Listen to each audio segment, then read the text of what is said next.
M. Agbodjo, dans une émission dont les extraits passent actuellement, avait déjà montré également en quoi le parrainage est attaché à l'individu, en quoi il avait la possibilité de l'accorder. Vous dites que la fête aura lieu, mais au même moment, un ancien président de la République a reçu donc une convocation pour répondre toujours par rapport à cette crise au sein du Parti Les Démocrates. Est-ce que ça n'a pas fait un tic au niveau du gouvernement qu'on convoque donc le président, l'ancien président Boni Yayi? Oui. Déjà, ça n'est pas la première fois au Bénin qu'un ancien président de la République est convoqué. On l'a vu en 1996 avec le président Soglo, convoqué au tribunal de Cotonou.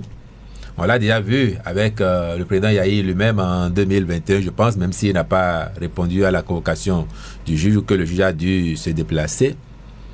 Dans le cas d'espèce, pourquoi les gens sont convoqués?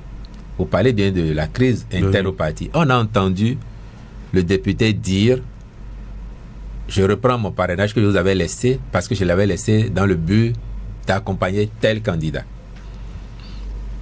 Et puis, toujours grâce à vos reporters, on a su que ce député a envoyé même un huissier au parti pour essayer de récupérer son parrainage. Ensuite, il a saisi le tribunal qui a enjoint au parti de lui retourner son parrainage et à défaut a annulé le dit parrainage et demandé à la Sénat d'en délivrer un autre.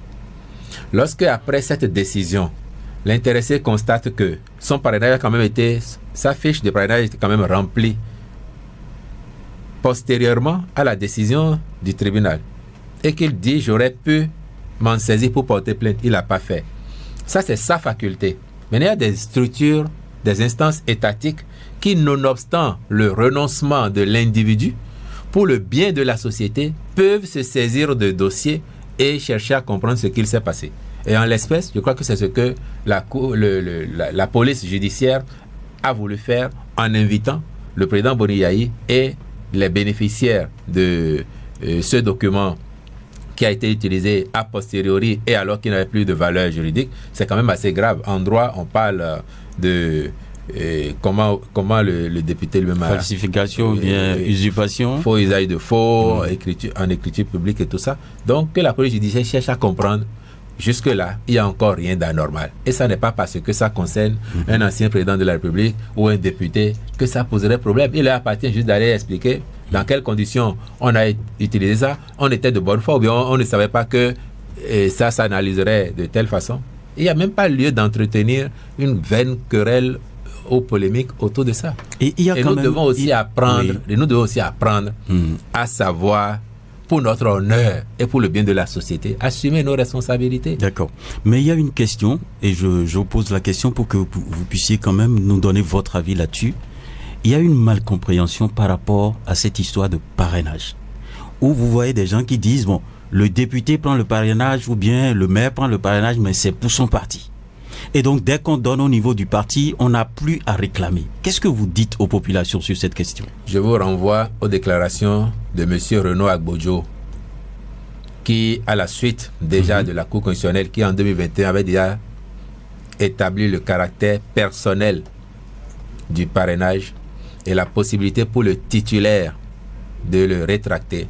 M. Agbodjo, dans une émission dont les extraits passent actuellement, avait déjà montré également en quoi le parrainage est attaché à l'individu, en quoi il avait la possibilité de l'accorder ou non. Je ne dirai pas plus. C'est M. Agbodjo qui en a parlé. Je fais foi à ce qu'il a dit. Et donc, il faut qu'il comprenne aussi que ce qu'il a dit là puisse s'appliquer maintenant. Vous avez écouté l'Église catholique? Qu'est-ce qu'elle a dit? Qui réclame élection libre, transparente et inclusive. Et inclusive. Oui. Dites à l'Église que les choses se passent conformément aux tests de la République, comme ça se passe aussi à l'Église. Ah bon? Mais on n'est pas dans un contexte de crise. Voilà. En tout cas... je vous l'accorde. Voilà. Heureusement. Heureusement. Et c'est ce que nous souhaitons, qu'on ne se retrouve pas, pardon. Donc, demandez aux pécheurs en eau trouble de se tenir à bonne distance des choses et de laisser les choses se faire comme elles sont l'habitude. Et rater une présidentielle comme ça? Mais rater une présidentielle en 2020, élection générale en plus. Mais c'est la faute à qui? Monsieur Naoum, la banque, je vais vous donner un exemple plus agréable. D'accord. La banque, ou les banques ferment à quelle heure? 17h. Oui, 17h. 17h. Si, et je vous le souhaite, si par la force des choses, aujourd'hui vous avez un chèque, par exemple votre salaire vous vient en chèque, et que vous avez besoin d'argent, mais vous allez à la banque à 17h15, ils ont fermé, qu'est-ce que vous faites? Vous attendez lundi, on est vendredi. Bon, les agences qui ouvrent demain peut-être, sinon, vous attendez la prochaine ouverture, non? D'accord. Ça, c'est l'ordre normal des choses de la vie. Donc le guichet est fermé?